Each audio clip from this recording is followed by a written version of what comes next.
Boa noite para todo mundo. Hoje, 16 de janeiro de 2024, quase que eu falo 2023, dia de risk off nos mercados, minha gente. O que isso significa? Bolsas pesadas no mundo inteiro e o dólar forte no mundo inteiro, tá? Vamos entender aí o porquê. De antemão, já peço aí para que, se vocês gostem do conteúdo, já deixa o like aqui para vocês não esquecerem. Se inscrevam no canal, ativem as notificações e compartilhem com mais pessoas para que a gente possa discutir de mercados juntos por aqui, certo? Bom, dito isso, vamos falar de mercados. Tudo certo aqui? Tudo certo. Dá para ver meu mouse, né? Dá. Vamos lá. Bom, pessoal, bolsas da Ásia, elas fecham pesadas. Vamos lá.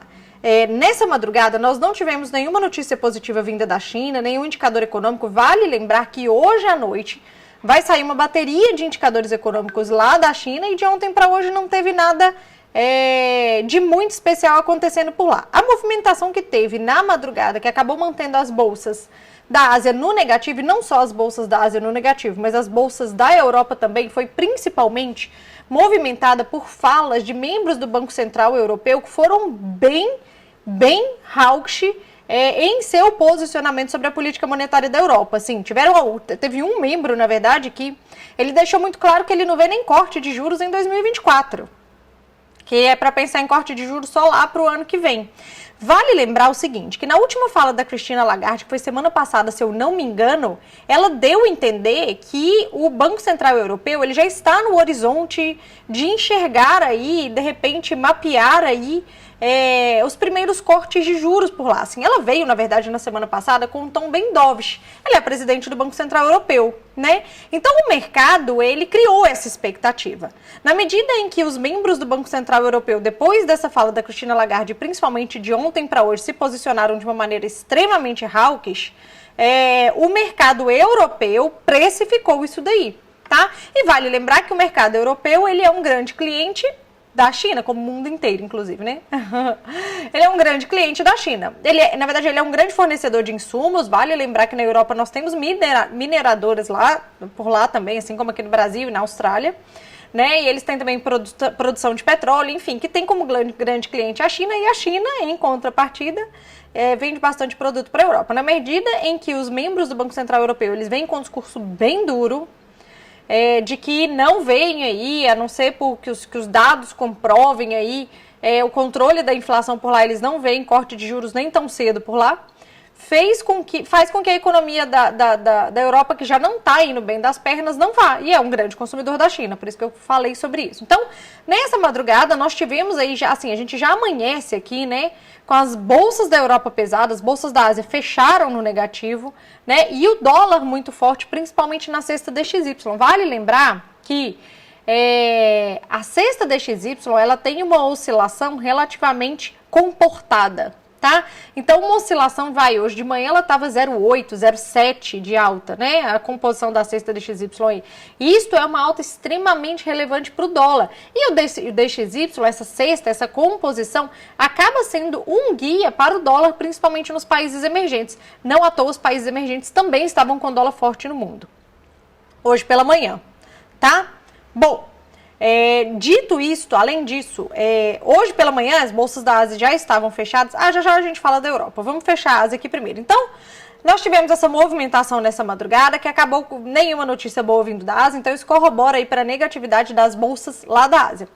Quando a gente vem aqui para commodities, o minério de ferro estava no negativo nessa madrugada, tá? Só que ao longo do dia ele acabou recuperando parte da sua queda. Vale lembrar que isso não trouxe nenhum ânimo para a nossa Vale aqui, que fecha o dia pesado, assim como praticamente todas as ações, não todas, não. Praticamente todas as ações do nosso Ibov, ok? Bom, o petróleo estava mais forte pela manhã aí nas preocupações em relação aos conflitos no Mar Vermelho, mas ao longo do dia ele foi perdendo força e acabou virando para o negativo aí, principalmente com a escalada das Treasuries lá dos Estados Unidos, que aconteceu agora à tarde. Como vocês podem ver aqui, ó, as Treasuries dos Estados Unidos subiram muito, motivo esse que provoca aí, na verdade, a queda das bolsas, e nós vamos falar sobre isso já já. Bom, fato é que nós temos um cenário de commodities mais pesadas no dia de hoje, apesar de parte da recuperação do minério de ferro. Ok, pessoal? Bom, vamos vir agora para as bolsas da Europa. Já comentei com vocês das falas O meu computador tá falando aqui. Eu já havia comentado com vocês aqui. Pronto, tirei o som. Eu já havia comentado com vocês aqui sobre as falas dos membros do Banco Central Europeu. E além disso, também nós tivemos 2 indicadores lá na Europa, ou no Reino Unido, que foi a taxa de desemprego, que também, assim como na Europa na semana passada, se eu não me engano, veio abaixo do que o mercado esperava, um pouco abaixo só, mas abaixo. E isso não deixa de ser um dado inflacionário. Mostra uma economia ainda com dificuldades para desaquecer por lá e controlar a inflação, obviamente. E além disso, também saiu o CPI da Alemanha, que é a inflação ao consumidor na Alemanha. E ela veio em linha com o que o mercado esperava, tá? Não surpreendeu positivamente a ponto de contrapor a fala dos membros do Banco Central Europeu. Ok?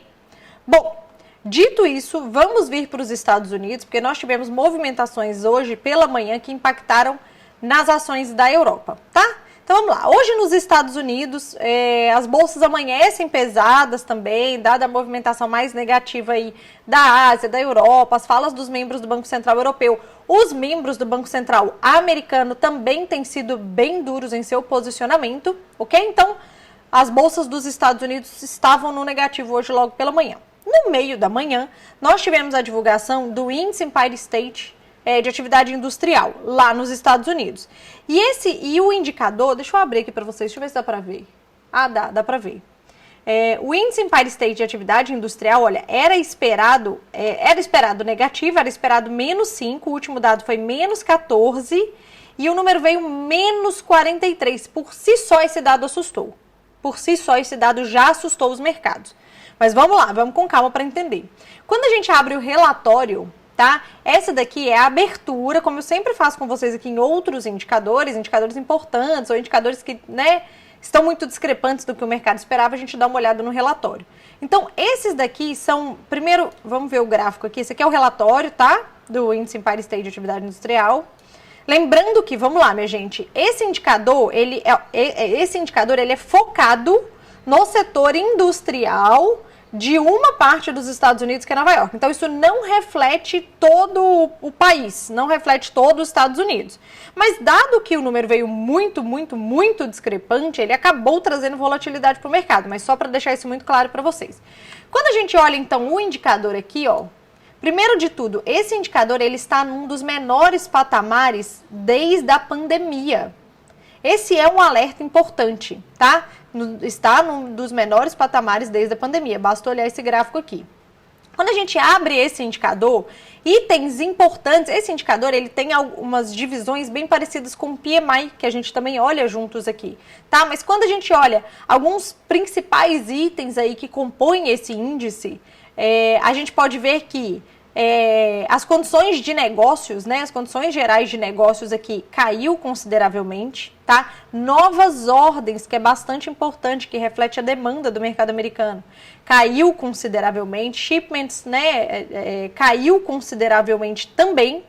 Então nós temos assim, de um modo geral, na verdade, tudo mostrou uma queda expressiva, mas chama a atenção essa parte de novas ordens, condições de negócios por lá, né, que são itens relativamente parecidos com o nosso PMI. Com o nosso PMI não, com a composição do PMI de lá, tá? Então, realmente é um indicador que ele trouxe aí uma atenção do mercado. Vale lembrar, minha gente, que o setor industrial, ele não é a parte principal do PIB dos Estados Unidos, muito pelo contrário, tá? O PIB dos Estados Unidos, ele é muito mais composto pelo setor de serviços do que o industrial. Já foi industrial, hoje não é mais. Tá? O industrial ele representa a menor parte do PIB americano. Ainda assim foi um número ruim. Quando o indicador saiu, a primeira reação do mercado foi positiva. Tá? Inclusive, a Nasdaq chegou a positivar, o S&P chegou a quase zerar toda a sua perda. Tá? Foi positiva. Por quê? Bom, se a atividade mesmo que industrial, né, e que não representa necessariamente os Estados Unidos, e assim, vale lembrar que o fato da atividade do setor industrial nos Estados Unidos estar ruim não é uma novidade para o mercado, dado que a gente tem acompanhado por aqui mensalmente, tanto o PMI quanto a produção industrial lá nos Estados Unidos, o PMI industrial e a produção industrial dos Estados Unidos, e esses são números que vêm há alguns meses já fraco. Então, o fato do setor industrial estar mais fraco nos Estados Unidos não é lá uma novidade, tá? Fato é que esse número veio muito, muito fora do que o mercado estava esperando. Tá? De qualquer forma, minha gente, a primeira reação dos mercados foi positiva em que sentido?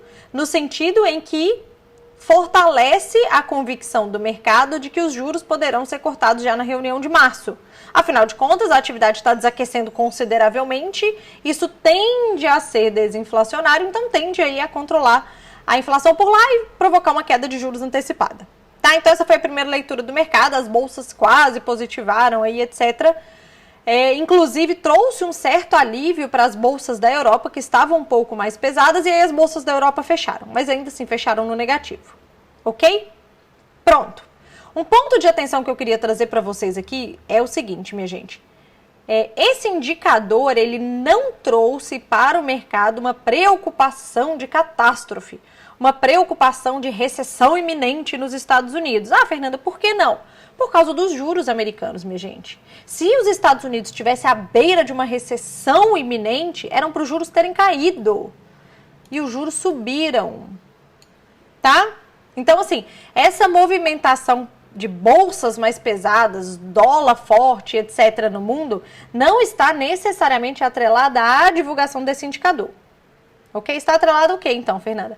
Fala de membro do Banco Central americano somado às falas hawkish de membros do Banco Central europeu, tá? Agora, no início da tarde, a gente teve as falas do Waller, que é o membro do Banco Central americano, e ele, em suas falas, manteve a linha dos outros membros, dizendo que não está na hora de cortar os juros ainda. Ele teve uma fala bem hawkish, ele vê corte de juros em 2024, mas ele não vê de forma tão antecipada quanto o mercado vê, que é para março.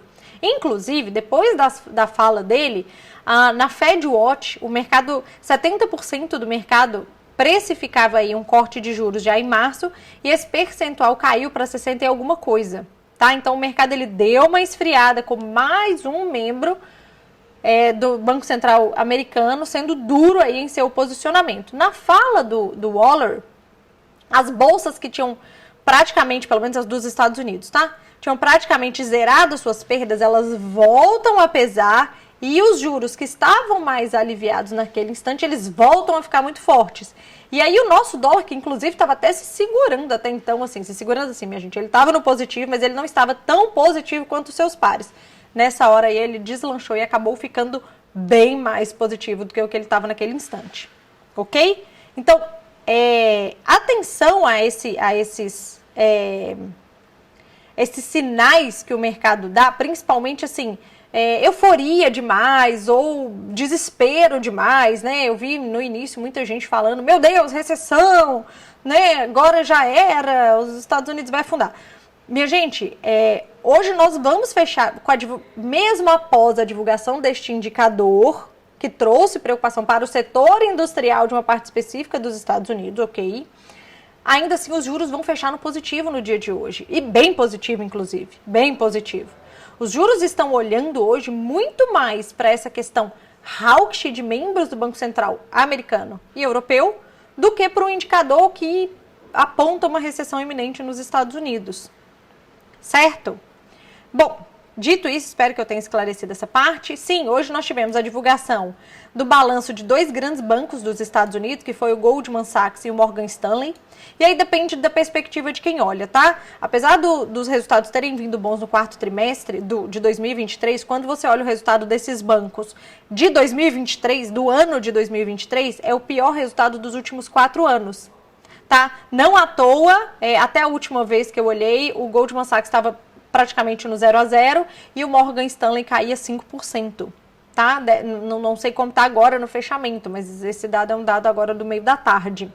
Tá? Então nós tivemos divulgação de bancos importantes, e vale lembrar que se o mercado não gosta muito da divulgação dos bancos, do resultado dos bancos americanos, há uma expectativa negativa em relação aos bancos brasileiros. Se vai se confirmar ou não é outra história, mas a expectativa fica negativa. Se o setor financeiro dos Estados Unidos pesa, a gente tende a acompanhar. Então nós temos um cenário hoje de commodities fracas, tá? Nós temos um cenário hoje de setor financeiro mais fraco, isso obviamente que põe a nossa bolsa no negativo, tá? E aqui a gente sempre costuma exagerar as movimentações, né?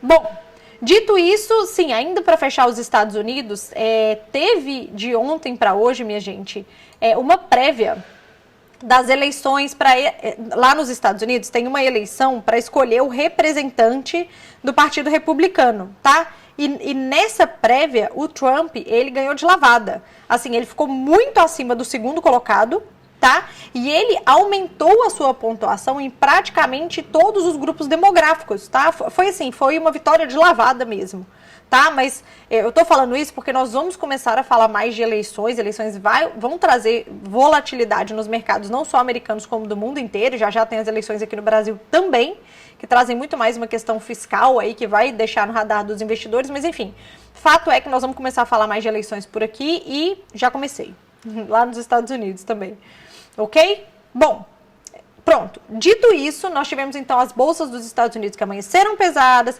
recuperaram quase sua queda inteira depois da divulgação desse indicador, e aí na fala do membro do Banco Central americano, no período da tarde elas pesam tudo de novo e colocam os juros americanos aí num positivo bem considerável. Ok? Bom, dito isso, aqui no Brasil nós não tivemos nenhuma novidade. Ontem teve a reunião do Pacheco com o Haddad, né, o Pacheco presidente do Senado e o Haddad ministro da Fazenda, para discutirem aí uma solução para a MP da reoneração.